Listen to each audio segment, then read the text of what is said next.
No, I was sat up in the technical booth with the Freddie in the first half, Okay. Henry in the second half, and all the analysts. So, yeah. Well, I guess then the question is, what's that experience been like? And had you done that before with the Sounders? And sort of like, I mean, that seems like a different level of intimacy than we're used to seeing. Yeah, I did it last year, Montreal, the Montreal game. And yeah, it's great for me. I really enjoy it. I love to see how things operate. You don't get to do that a lot as a club coach because everyone, pretty protective. But this has been an amazing, relationship for a while. To be honest, it just got formalised last year. So that was the second time I've done it. I was a bit more sat back this last game, just watching. But Freddie and Henry asked me my opinion, and if I have one, I'll give it. Sometimes I don't. Most of the time I do. So it's fun. I really enjoy it. The draw. Remember, Montreal was 5-0. So I tried to recreate some of that as we were walking out, and it didn't work this time. We didn't score any, so there you go. Clean sheets, though. That's my thing. Clean sheets. Yes, that was important. Jose.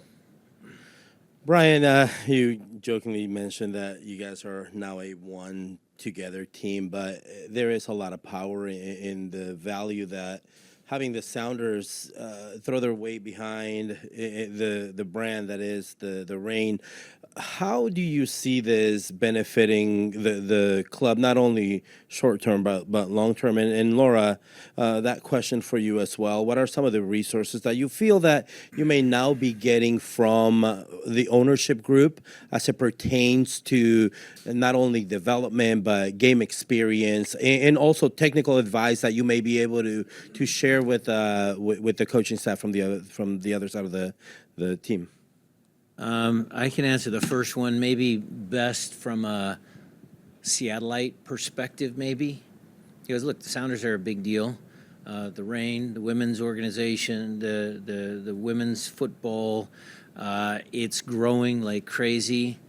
So it seems like a pretty natural fit.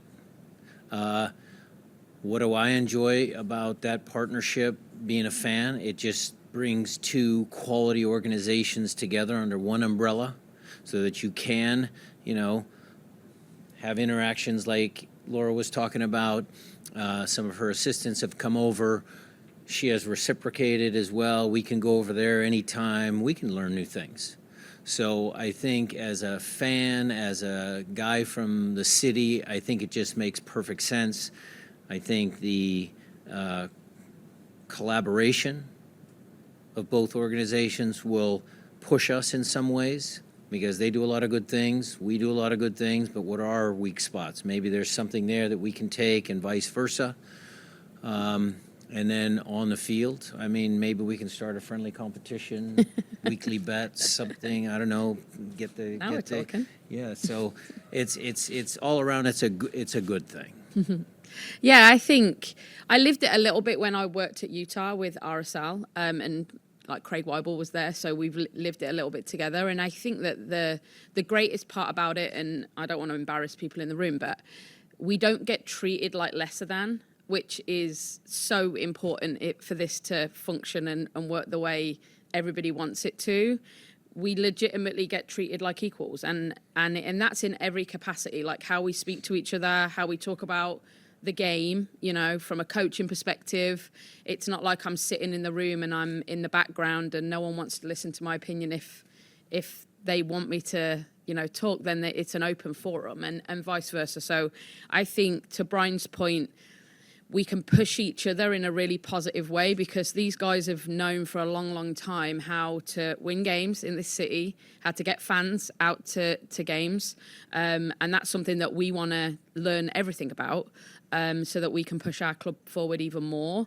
But the way to be able to work together is everything, on the field, off the field, just generally the culture of both teams and how we can influence each other in a really positive way. All right, down to the front row. We'll go to Andy, then Nico. first for Brian. You guys have both been coaches in the city for a long time. Mentioned that this is a relationship that's existed for a while, but hasn't been as formalized as this is. Just kind of what is your history with Laura and with the Reign, and Laura vice versa? Say that one more time. What is the history of your guys' history? relationship? Well, it's recent. I mean, obviously, I know who she is. I mean, she's famous. She's coached at Arsenal, the U20s, 23s. Do you ever bring up Birmingham? Yeah, I I mean, where you don't. I was started, very young then. very but- young. But she's obviously one of the well-known, best coaches in the women's side of our sport. And so did I always pay attention? Yeah, I did. Results, stuff like that. But was I really hands-on? No. Now that gives me a chance to do that, to going to a game a season, going to Megan's farewell game and other games throughout the years, yes. But it was never as intimate now as, hopefully at some point, when things really come together and maybe they're in this building at some point in time, then it's just a quick walk down the hall if I need anything. And vice versa. I think that's the coolest part about it is football's football, and I think when we all just sit in a room and we talk about it, we all see things in different ways, but in a very similar platform that you're all trying to do the same things in maybe tweaks and things may look a little bit different at times. But I think the relationship, as again, like Brian said, it hasn't necessarily been formal, but I've always felt that there's been like welcome arms open to us, even like we did the double header in 21. I'd only been back at the club a couple of weeks at that point, and like that will be a day that sits with me for a long time, because you just saw the potential of what this opportunity could be. And we as a club were so happy that we were able to finally make it formal, because we know all the doors that it can open, and hopefully along the way we can reciprocate it the other way and make the Sounders even better than they've been in the past. Definitely. And then Jordan talked a lot about that there's just more attention to detail, there's more hands-on, just more voices in the room now that this has all happened. You've been associated with the Reign for so long. I guess what are the biggest changes for you since the merger kind of happened? Yeah, honestly, the biggest thing that was eye-opening to me, which I hadn't really thought about, was since 22, I'd never seen an owner. I'd never spoken to an owner. I'd never been interacting with ownership at any level, leadership of the club. So to have, Adrian's obviously sat in the room, and a leadership team that we can go to and bounce ideas off or speak about some concerns before they become big issues, for me has been the biggest change that I didn't really understand until it was back in front of me again, how important having that is, just to be able to really change the needle and move it the way we want to. You need to have the people in the room that can actually ultimately make that change, and unfortunately we didn't have that for a while. So that's been the biggest thing for me. And then obviously just resources, people, staff, all of those things have really made a really short. It's only been a short amount of time, but a real difference so quickly. Brian is saying if he was only so lucky to not On that note, Nico, Give me a year. I'm joking.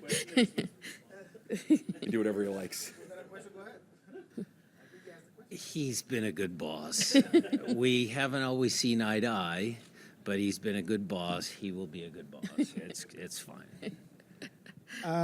We just spoke to Jesus. He seems to understand the rotations, early this year. But with the design of things, it kind of seems like Pedro, Jordan, Albert, and Jesus are three playing for maybe three spots in your starting squad. Is that the way you see it, or do you feel like eventually they'll all coexist together in your starting lineup? You figured it out. So at the beginning of the year, when we talked about formations and lineups, it's always trying to put your players in the best possible positions to succeed, give them confidence, some of that stuff. Construction of the team, based on 4-2-3-1. You know, there was some doubt there that, you know, because of Pedro's injury history, Jesus was injured in that, you know, in that early camp with the U.S. Jordan and Albert were pretty steady, but we couldn't overcook them. We knew that there was going to be fixture congestion at the beginning of the year. So that was part of the reason why we kind of went in and had that rotation and made a decision to play with 3 center backs. Nothing's off the table yet. You guys asked me already, what's the final best starting 11? We haven't found that yet. You know, when Reed come back, Reed's going to start training next week, which is good news. We'll see how things go. When our schedule opens up a little bit, you know, then you might see a different formation with all 4 guys, or, you know, we might just keep rotating for a while. Back there to Susie. Nice outfit, Susie. Thank you. Hi, Laura. The team has made a lot of moves in the offseason, but also that started in like the summer window last year with so many moves. And what has it been like for you to have a full preseason with the full team to prepare for this year? Yeah, it's been great. Coach Ella was brilliant for lots of reasons. But the team building, bonding stuff that when people come in halfway through a season, you just don't have the time to do, has been brilliant. Obviously, we've got a lot of young players, so seeing how they can fit together or making them interact with the older ones, you know, when you're in the same place for 12 days, you have to do that. Has been so rewarding. We've got a lot done, and we're chomping at the bit now to get going, honestly. And Brian talked about the starting 11 and having options, and I feel like from the outside in, you could concoct many different starting lineups for the Reign this year because of the flexibility and versatility of all the players. And I'm just wondering, like, what is that? Do you think does for the team and does for you this season? Yeah, I mean, we live in a world now in our league, thankfully, that it's a grind. You know, it is a grind. So we are going to need to be flexible. We are going to need depth, and there's no doubt. And you know me, I tend to change things a little bit, a lot, across every week to week. But the depth that we have means that, you know, it's the drop-off's not going to be massive no matter what we do. And hopefully, touch wood, we can keep everyone healthy, which really means competition for places, which challenges us in training every day to make the training environment a high standard so that their reward at the end of the week is that they're going in to start or come off the bench knowing that they've earned it because they've had to with the competition that we've got within the team. Felipe, back to you. Thank you, Alex. Coach Brian, reviewing the game against Cruz Azul, seemed like the Seattle Sounders, the team played at not on another level, but it adds something to it when they were being physical, when they were being intense against those teams, Mexican teams or big games. Is this something that comes with your style of playing, or this is something that comes naturally from the players, or is the circumstances, and how to keep that age of the game throughout the league games? It's a great question, Felipe. The competition, the quality of the competition, your opponent, there were lots of things that went into that game the other night that raised it a little bit higher level than perhaps a normal MLS game. The competitions between Liga MX and MLS, I think they're good. I think they're interesting. Look, I enjoyed going down to Antigua. I enjoyed Guatemala. I thought those games add something. It motivates the players to do a good job. They're always in tune because they're playing against a new opponent, new players that they don't know, so they're into the game.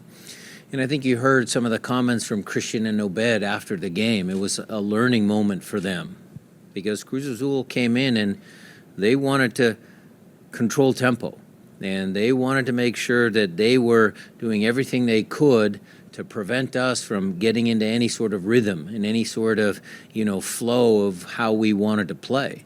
And so what I hope for is that young Obed takes some of those lessons, and some of the guys like Christian and Jackson and Yaimar and some of those guys, you know, implement that certainly in our MLS play, because, you know, we need a couple of results, and we have a tough team coming tomorrow, a rival coming tomorrow. Go ahead. Coach George from Sounderscast. So the Sounders had their 50th anniversary last year. Microsoft is having their 50th anniversary this year. And Microsoft traditionally had a lot of connections to the Sounders. First sponsor, Ravi being the sports science guy, the ownership group.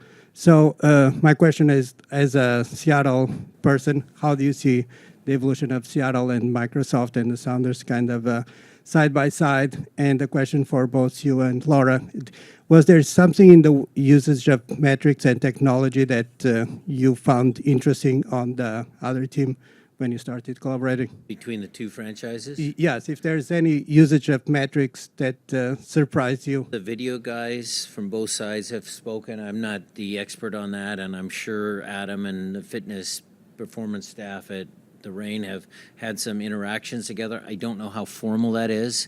Maybe you can shed some light on that. I love that you brought up Ravi Ravameni, Microsoft guy. We loved Ravi when he was here. Super smart, intelligent guy, loves soccer. Xbox was a fantastic jersey. I mean, it was a fantastic jersey. As far as 50 years are concerned, I mean, look, Microsoft is a multi-billion-dollar company that was grown here in the United States. We are a very big soccer franchise that has been here, that has been developed here. Our growth throughout 50 years has been, through the ups and downs of professional soccer in our country. But right now, we're on a total growth moment. Adding the women's team is another step in that direction. The Club World Cup is another growth moment. We get to play against PSG, Botafogo, and Atletico. And then you fast forward one more year, and 2026 is coming with the World Cup. I mean, you're seeing our sport grow. Maybe we're not going to get to, Microsoft numbers, but we certainly are proud of both organizations or enterprises at both companies. All right, we'll take a few follow-ups. Andy, go down to you first, and then over to Jeremiah. Real quick for Laura, you mentioned just kind of the added resources that you guys hear. What are some of those resources that maybe weren't accessible to you guys before? People is the first one. We've built out our staff. We've added another coach in Lee Wynn, which I'm sure everyone saw. Our performance staff has grown from 1 to 3. We've got a full-time video analyst for the first time. We've got more medical people than we've had before. So just people has been the biggest thing. And then secondly, like Brian just touched on it then, like interacting with the person in your job on the opposite side of the aisle, if you like. Just being able to bounce ideas off. I come and sit in the coach's room and chat soccer with these guys, and I know the performance staff have met each other and medical staff, and that will be something that evolves over time. But just that alone is massive. But the biggest difference has been people, has been the first thing. You mentioned there the medical staff. Do you feel like these added resources are going to be able to help you guys stay healthier this year? I hope so. Yeah, I mean, things happen, which unfortunately in the sport you can't do too much about sometimes. Excuse me, but yeah, I think that's always the aim, right? It's preventative stuff more than it's solving after the fact. So I think we've done a good job of that. I think last year was really challenging. But yeah, I'm confident that we're in a good flow right now. We've got a good rhythm going with the group. We're very different schedule to the Sounders, where our players have negotiated a CBA that we don't have to play midweek. So that makes it great. But we still have to deal with all the travel and everything else. So we're hoping that not only can we keep people healthy, but we can push on to another level. I think that's another aim of ours, is if we can make people 1% better in every aspect, how they look after themselves, what they eat, how they sleep, how they train, and then obviously on the field it can impact. Great, makes it even better, and that's a high-performing environment that we want. Jeremiah?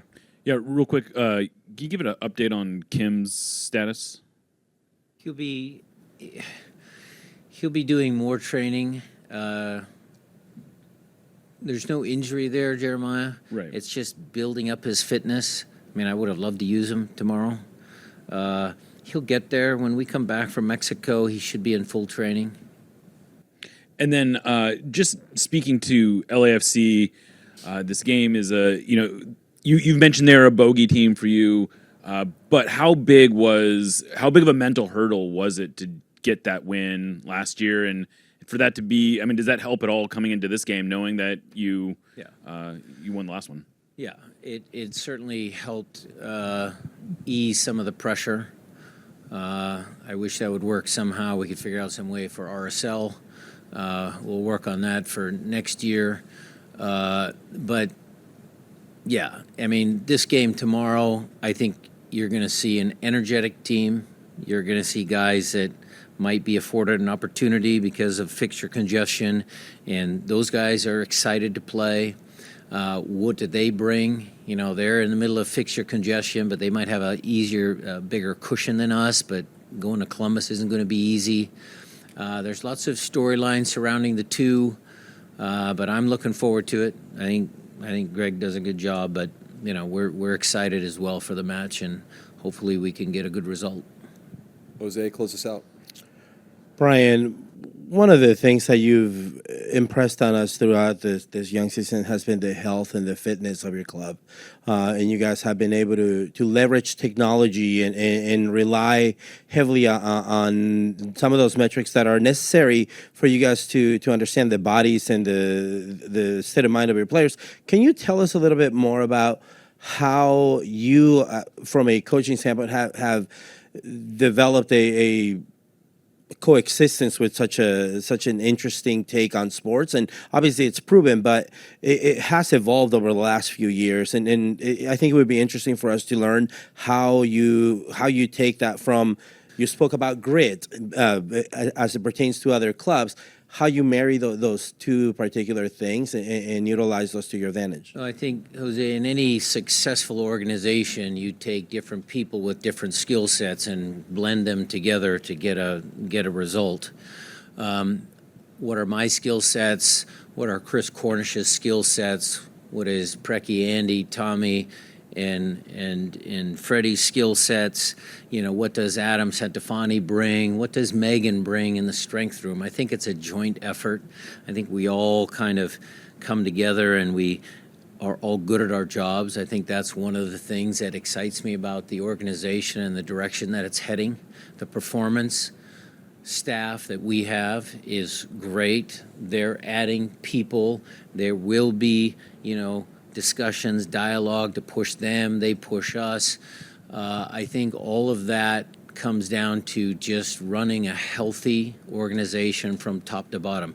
You need to give people opportunities to bring ideas to the table. You need to let guys go to different seminars, learn things, you know, go have conversations at conferences and stuff. They bring them back to me. And then I have to be open-minded enough, because I am a little old and set my ways in some certain areas about the grit and determination and the never quit. But you have to keep an open mind because the sport of soccer has grown. You know, you mentioned Ravi. I think he was the first. We were the first team to really lean heavily on data to make our team a better team. And for me, that was natural, because when Ravi came in, he was a good person. He loved working for the organization, and he was very smart. And so we have a bunch of talented people that work for us, and you see the outcome of all that on a Saturday or a Wednesday or, you know,